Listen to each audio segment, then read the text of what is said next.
Hello and welcome to the Pre-Chiro Podcast. I'm your host, Dr. Ben Glass, and today we're making a professional chiropractor connection out in Washington, the state of Washington, with Dr. Paul Reed. Dr. Paul, can you kind of just get us started by introducing yourself, sharing a little bit about where you're at today, right now, in this moment, and if there's time, reflect back on what it was that attracted you to become a chiropractor. Man, absolutely. So where I'm at in this moment, man, I am seasoned, I guess, 26 years. So definitely not wet behind the ears like so many. So yeah, I've been at it a long time. Blessed. This profession has blessed me beyond belief. Have served. I grew up here and went to school and came home and with the intent of serving my community and helping them understand the principle of chiropractic. My chiropractic story. I think it's we've lost this, but I had a chiropractic experience right when I was 8th grade.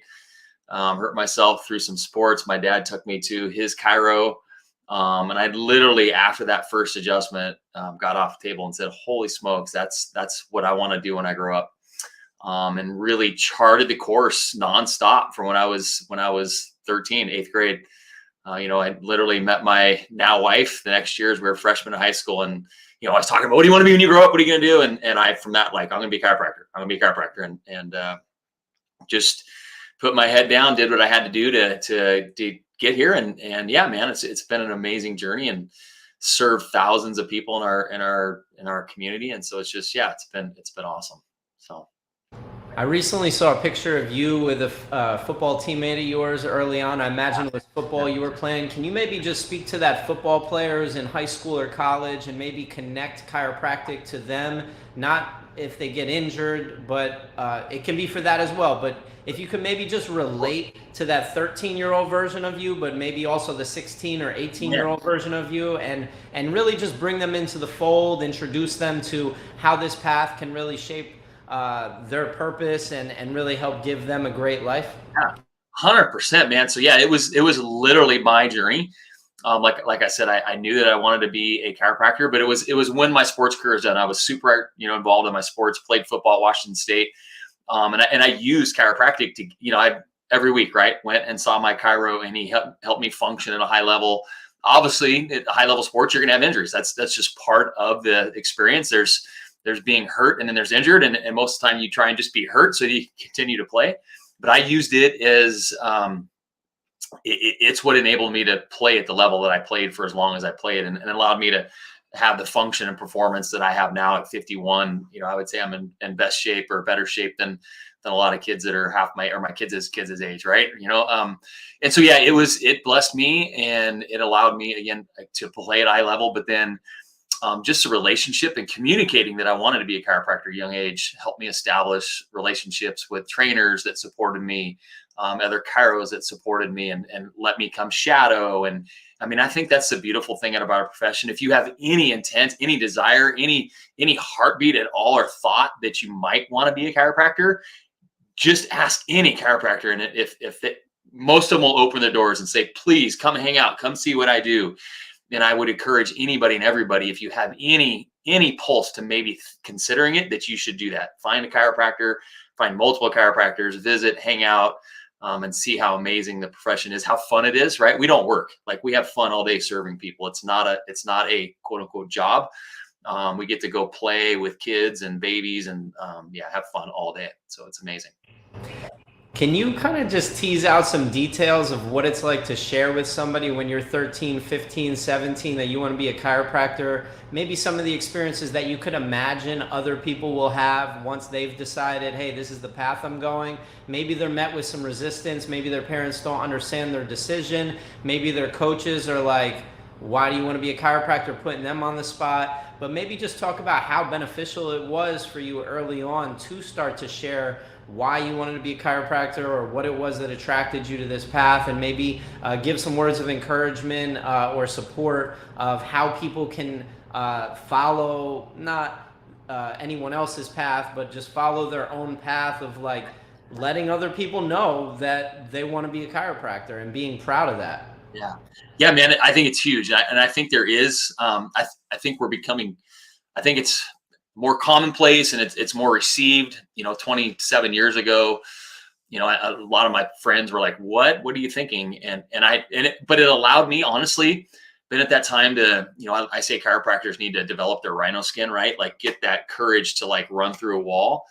And you're going to face resistance in life no matter what, whether it's chiropractic, whether it's teaching, whatever, there's going to be resistance in your life. And so committing to who you feel called to be, right? I think chiropractic is a calling, like it gets placed on our heart and we want to serve. And communicating that, right? And running into resistance, one's going to help you become a better communicator. Two, you're going to find your tribe who supports you, and you want those people in your court. And it's going to allow you to develop, like I said, like that rhino skin, just that resistance, because it's going to make you a better person in all forms or fashion, spiritually, mentally, emotionally, physically. It's going to allow you to mature into who God's moving you to be. And I think that the sooner you verbalize that that's what you want to do, I think the more time you have to forge yourself into that person that you're supposed to be, if that makes sense. It does, absolutely.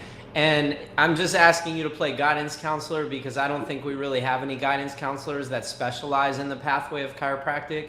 A lot of students, well, I'll just speak. One of my patients was telling me today that as a college student, when she looks at her peers, if she's just keeping it real with me, they're going into professions and pathways that make them potentially a lot of money, but that they're not passionate about. And that's not going to be her path. She wants to be passionate about whatever shit is that she does.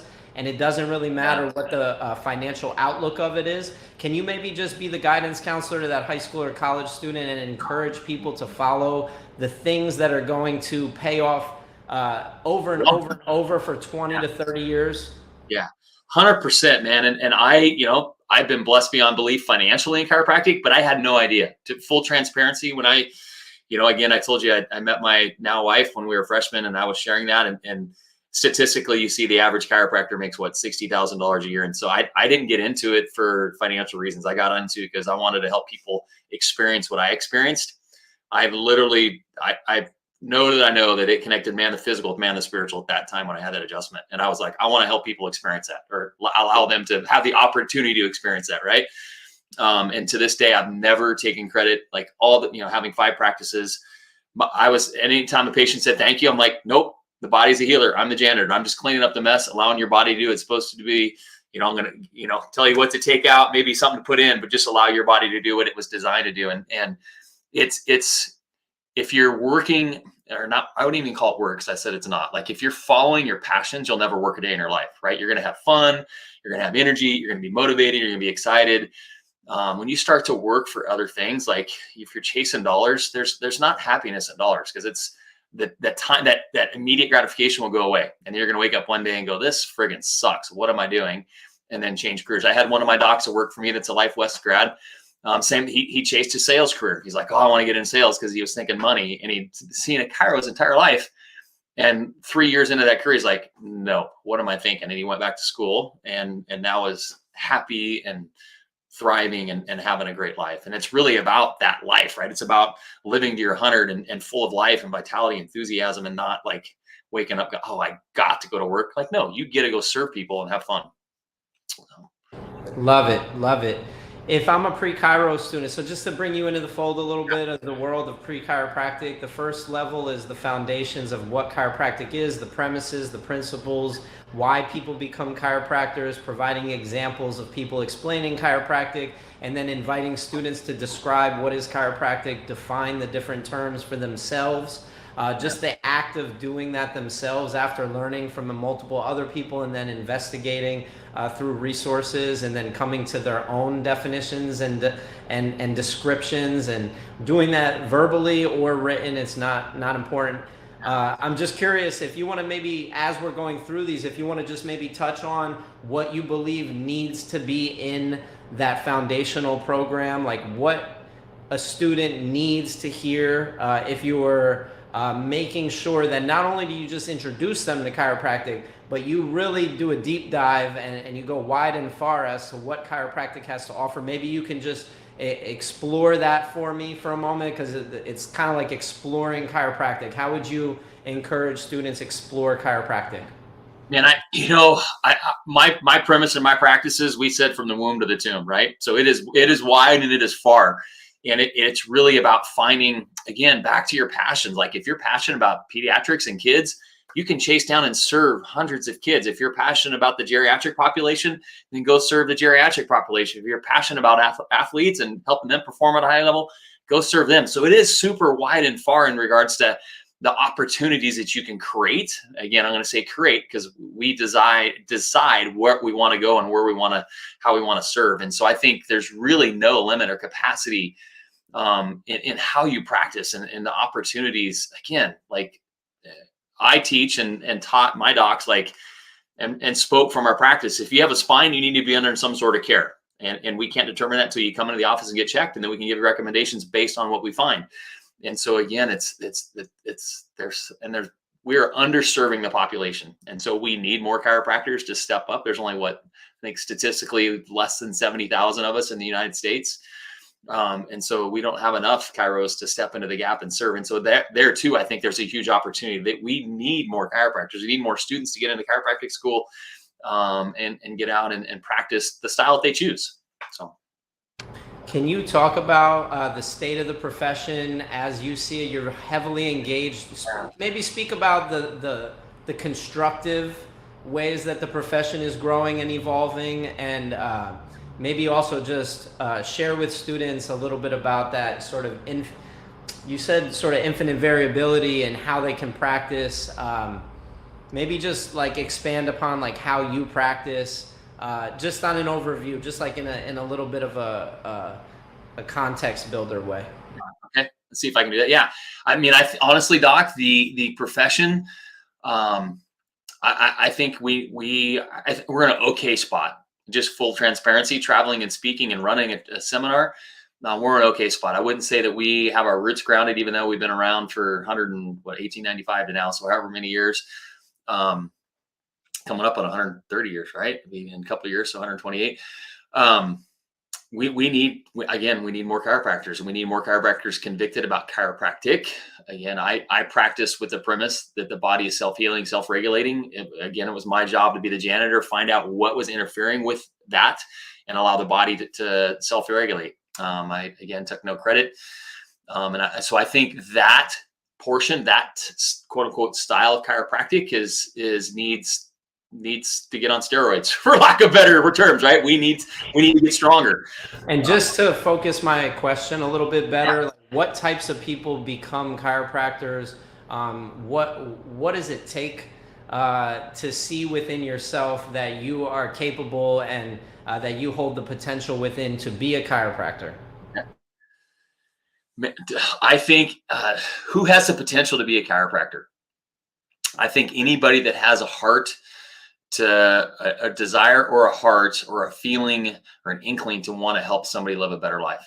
And again, there's so many ways to help people do that. But in my opinion, having a healthy nervous system is the master way. And so that was the path that I chose. But anybody, if you know, a lot of people that are uncertain about, there's a lot of people want to help people. So they think PT, they think nursing, sometimes medicine, and those are all great options. And for my opinion, for crisis care, I think we're, having that feeling, you should explore chiropractic because it might give you an option to experience a profession that has, like I said earlier, a lot of fun.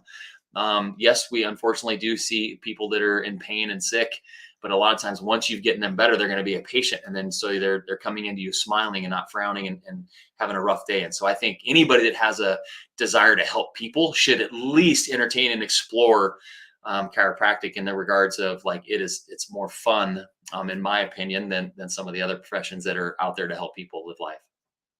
Absolutely. So after the first stage, they've moved into the second stage where we're really trying to build an outline and a framework for how to become a chiropractor, meaning like what are the skill sets, really specifically like what are the skill trees. I broke Nate up into your inner state, your inner scientist, thinker, artist, teacher, entrepreneur. So I'm wondering if you can give it a go at saying like, what you and your team are really consistently training on within the sciences, within the arts, within the teaching, within the thinking, within the entrepreneurial expressions. Yeah. So that, yeah, I think that and you hit the cornerstones, right? You got to have a little bit of entrepreneurial spirit to be a great chiropractor and make an impact. You got to have great hands or technique or skills or art. And then your philosophy or your science. And so I think we repetitively trained communication is I think another number one skill that a chiropractor should work on.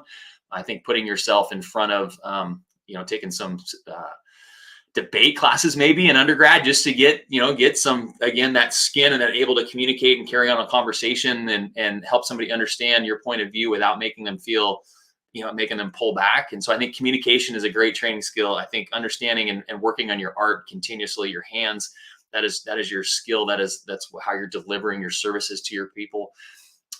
Philosophically understanding who you are. There's lots of different chiropractors, lots of different philosophies. And I think at the end of the day, they're all helping people. So that's really what matters to me. But you need to know who you are and be grounded in your philosophy that you're going to use to help people get well. And so I think deciding, and that I think will come from visiting when you're pre-chiropractic, visiting lots of different chiropractors and finding who you've like. That's who I want to. That felt best with me, or felt, I felt the best in that environment, and then chasing that, and then working on those skills too. Once you've found that, get involved as much as you can and work on those skills repetitively and regularly and forever, because it never goes away. So. All right, we're going to get right into it. It's a perfect segue. So the third stage is the apprenticeship. So it's knowing what to look for, knowing the experiences that are essential that you need to have when you're in a practice, getting adjusted, observing adjustments, listening to communication, looking at systems and procedures on the front end and the back end. Can you give us a deep dive, detailed explanation of how you would recommend or how you would walk somebody into your practice and show them as much as you possibly could if they were coming to visit you? And I think a pre-chiro student, yeah, for sure. We had students all the time observe and come hang and shadow. And I think you're exactly right. They should see a little bit of everything. And I think the chiropractor coming out of school, I guess it's a side subject, but should learn every component of their business. And so I would show the students, obviously what they want to see is the patient engagement, because that's fun. But I'd show them we had a billing office, to regulate and manage the 5 clinics. So I'd show them, give them the tour of what that looks like in the back. I'd have them stand back with our front desks, our CAs, to see them engaging with people on the phone and working with our software system, our EHR. And so there's lots of, I would encourage anybody the broader your understanding, the greater your success. And so if you can understand how billing works, how you should answer the phone. I just did a training on that. If you call and that's a beautiful thing about chiropractic. If you call a chiropractic office, turn around and a second later call another performer practitioner office, you should hear a different vibration or tone, right? That chiropractic office should be high energy, excited, wanting you to come to the clinic and the office to have an experience, versus sometimes you call those other places, it's like, hello, like why are you calling me? I don't want you to call me. And so seeing how somebody answers the phone, how the doctor greets the patient. We used to give all of our patients a tour of the office before we did anything on their first visit, just so they had a comfort level of understanding who we are.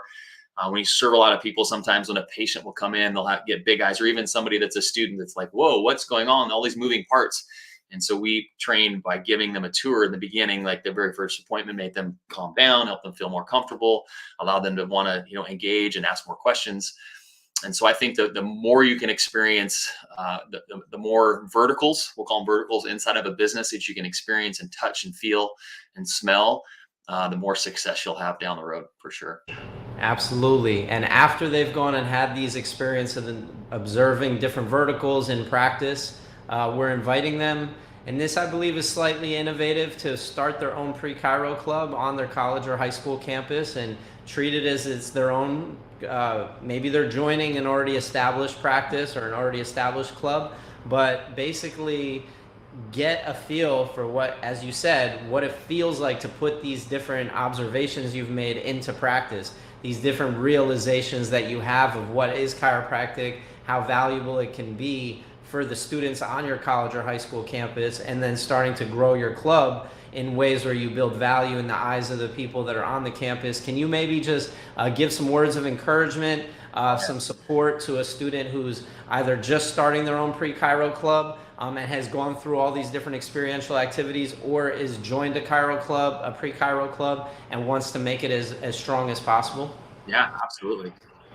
I get out and tell the story, right? I think that's one thing that us chiropractors, most of us are great at, is getting out and telling the story. And I think, again, putting yourself out there and sharing with others what you want to do to help draw them in. Even if that person just has a small interest in wondering what chiropractic is, it'll give you an opportunity to explain what chiropractic is to you. And then maybe the others in the group can explain what it is to them or what it means to them as well. And so I think that's, again, it's going to help you establish communication skills, going to help you establish speaking skills. There's so many things that will come from doing that. And so just, I think getting out and asking and telling and sharing who you are and what you're aspiring to do. Nothing bad can come from that. Absolutely nothing bad. You will only improve who you are as a person, as a human, by sharing your passions. And so I think get out and share that story as much as possible. And at the end of the day, you're going to look back and say, I got better from. And I think it's just from sharing that story for sure. Awesome. And just to continue this wave, the fifth stage is the capstone independent study. I'll turn this to you as a practicing chiropractor. Where are your questions emerging? Where are you at? I know you have a project called The Unstoppable Man. What are some creative explorations that you're going on within your life to continually expand and find those edges that are emerging in your awareness? Yeah, and like you said, I've started 2 new projects, the Unstoppable Man and the Unstoppable Chiro, and I think it's come, those both in my life were triggered from, honestly, I just been blessed beyond belief, and within my marriage, within my finances, within my faith, like all those components, and obviously that a lot of that stimulated from chiropractic, and so I feel called to go back and start to serve chiropractors to help them maybe experience a little bit of what I had. The stronger we can make our profession, the longer our profession will be around. My goal is, why I host my seminars, so that my kids' kids can have the chiropractic that I know and love, more importantly. And so, yeah, I think, that's kind of where I'm at now. Is I think I'm as I'm aging, right? They say you move from success to significance, and that's really where I'm at. I just want to have a significance and make an impact, and continue to make an impact in others' lives, specifically now men and chiropractors. To help them transition into their next phase and grow as much as they can. Yeah. Can you continue unpacking these projects?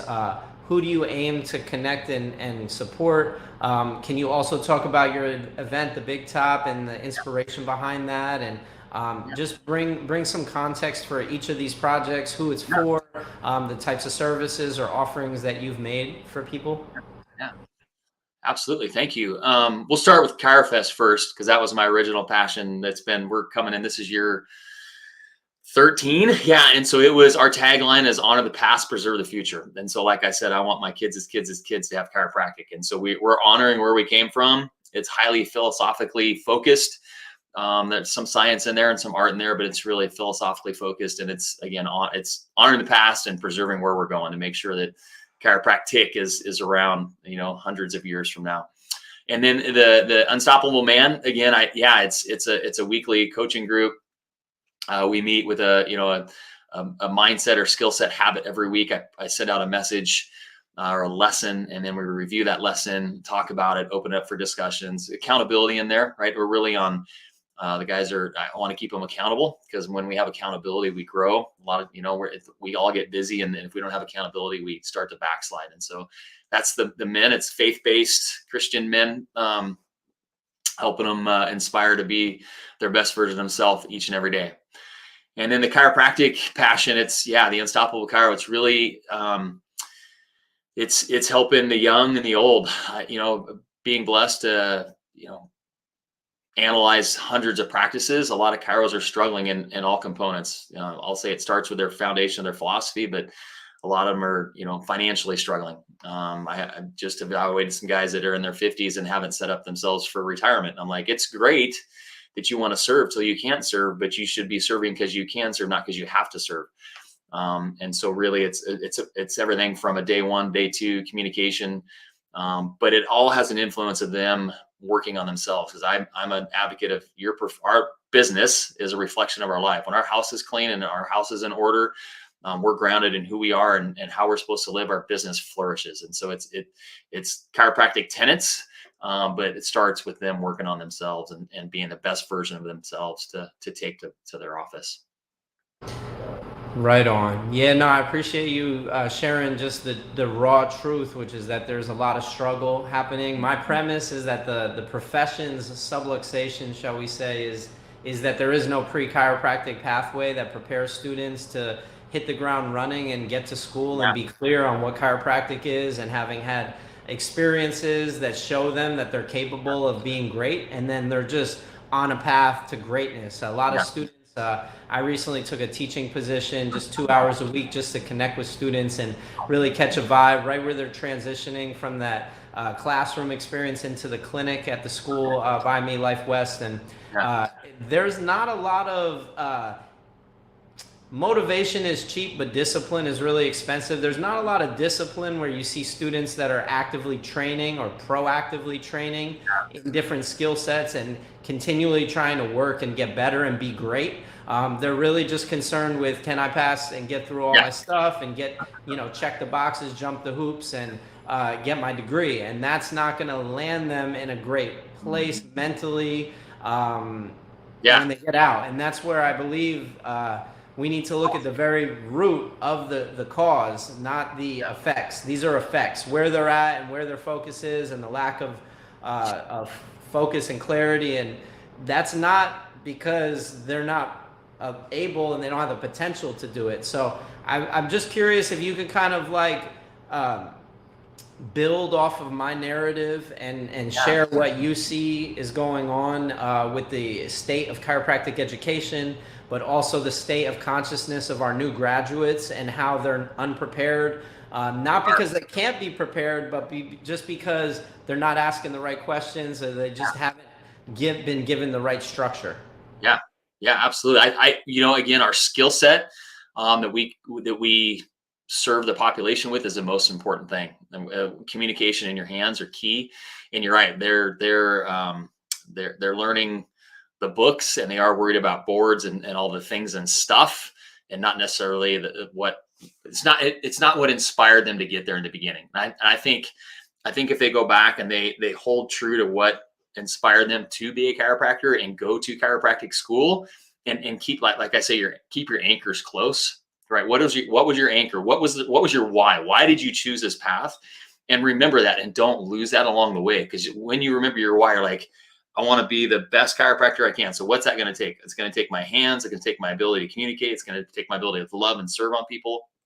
The book stuff is important, but it's at the end of the day, like, it's your ability to serve. And so I think mastering your serving skills, throughout my school, I went to a school of lack. We'll leave it off, but I was involved in a philosophy group, and I went every month all throughout my entire career. And so I would encourage the students to take as many, go to as much. It's great that Dr. Ron has the Friday sessions where he brings docs in, attend those, go to as many seminars as you can financially afford to go to keep yourself, get your hands on as many people as possible when you can, and start to find your craft. And that craft might mature and change throughout your career. Again, that's why it's important to start to experience some of that as soon as possible. If you wait till you get out of school, then you have a whole nother learning curve to start to, and there still will be some learning as you mature and grow in your profession. But if you'll shorten that learning curve,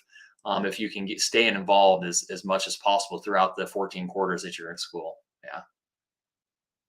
Absolutely. Can you, having achieved financial success or financial abundance, shall we say, Yeah. can you give some recommendations? I'll talk about one frustration I had was that my mentor, that it really fed my inspiration to go to become a chiropractor, never told me what that succession plan was or what that retirement plan was. Can you kind of talk about how you've set it up for yourself, maybe, and then how you recommend maybe somebody who's not at the level that you're at can start to think about it? Yeah, absolutely.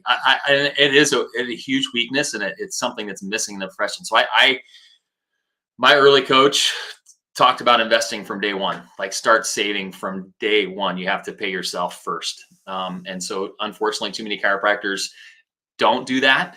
And then as their income does grow, then they just spend more. And so I think you need to establish the lifestyle that you'd like to live. It's just completely reverse engineering, Doc. It's like, okay, I want to live this way, which is going to cost me X amount per year. And with inflation, that number is going to increase. Get your, like, okay, and by the time I'm X, my goal was by the time I was 50, like, I want to be debt free. And so I work backwards. What do I have to do? How do I have to save? Where do I have to invest to enable me to get to that point? And so it really comes, you have to forward think to work backwards. And so you need to really forward think about what you want, what type of lifestyle you want when you're in your 50s, 60s, 70s, and 80s. And then work backwards about what financially it's going to take. Because obviously one of our principles is limitation of time and matter, right? You can only adjust so long, and your body's only going to be able to allow you to adjust. You only have so much time to adjust, and your body's only allowed you to adjust so many people. And so working backwards, get that number, right? Forward think what it's going to look like and what you'd like, how you'd like to live and what you want. And then set that number, and then just proactively chase that number down until you arrive at that desired state. But unfortunately, like people's health, so many of our patients that we see aren't forward thinking. They're not thinking like, what's my health going to be like when I'm 80, 90, or 100? I'm just worried about today.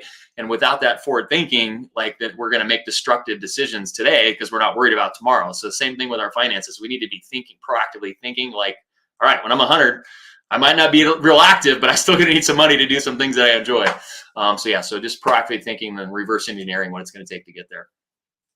Awesome. I really appreciate the insights and the clarity in your communication. You've been doing this a long time.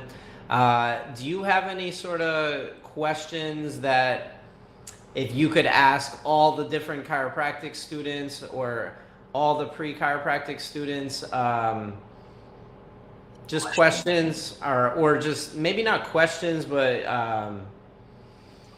I guess I'm trying to tease apart, like, when we boil it down, I've been trying to get you to give like real specific strategies. Like, obviously we all have a different investor DNA. Me asking you what your retirement plan is going to look different for somebody else.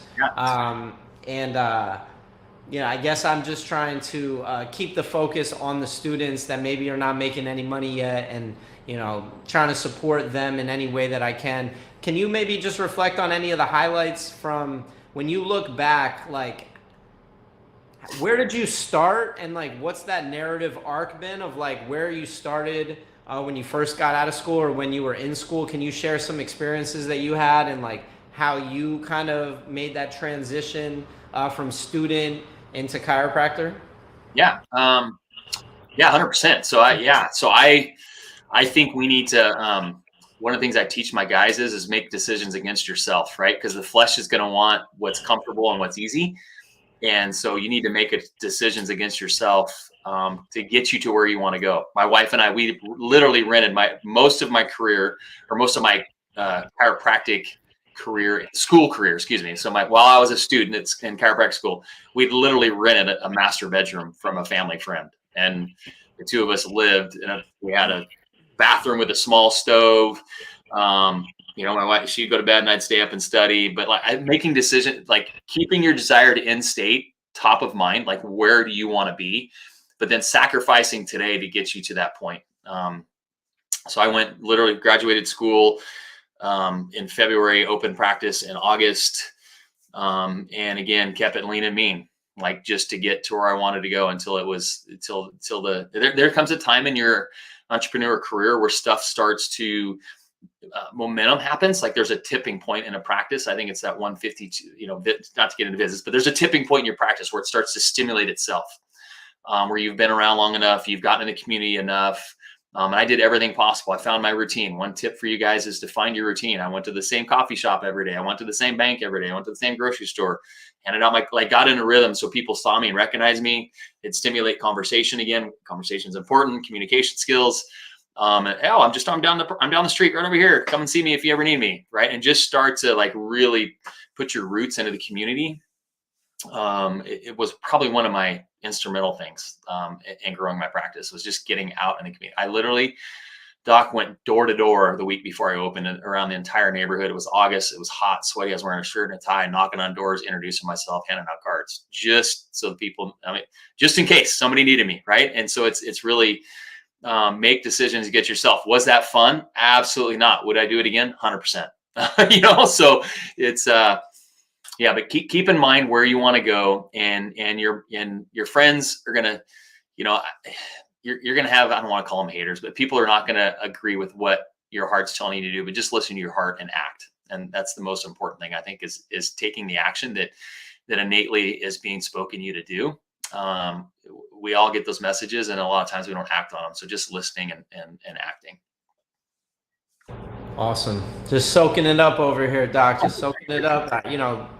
I believe that if we have these clear, concise messages coming from practicing chiropractors, and we can continually connect students to people such as yourself, and then if they want to learn more, they can learn about the event that you have or the different groups that you've created, that it just creates a really nice information network for our profession to be more connected, continuing to look at our profession, metaphorically speaking, as a patient.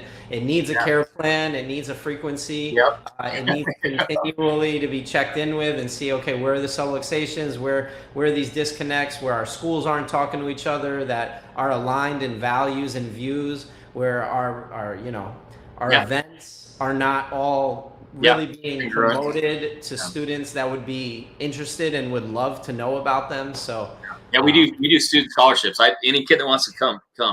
Again, I think so at ChiroFest, the students can come, but for almost nothing. And so it's usually have docs that want to step in a gap and sponsor. John Berger, another great doc at LA, usually sponsors like 10 students. We're close to Western states, right? So I try and get those Western state students over here to get them dipped in some philosophy, because they're getting zero. And so help some course corrections, and usually feel them transfer after they come. But well, thank you so much for taking the time this morning or this afternoon, and just sharing from the heart where you're at and where you're coming from, and just providing a great example of who chiropractors are, and where their heart is and where their focus is, and just trying to give as much to this next generation so that they can feel supported and feel like they have really good guidance counselors, shall we say. It's true. We all need somebody to look, the Matthew McConaughey quote, right? We need something to look up to, something to look forward to, and something to chase, right? So we need mentors in these kids' lives to, help them course correct. And I like to say, I paid the dummy tax, like, use me, like it'll shorten your learning curve. I hired, a coach 6 months before I got out of 6 months before I opened my practice, before I got done with school, just to help me, be crawling instead of rolling. So, yeah. No, that's a great way to put it.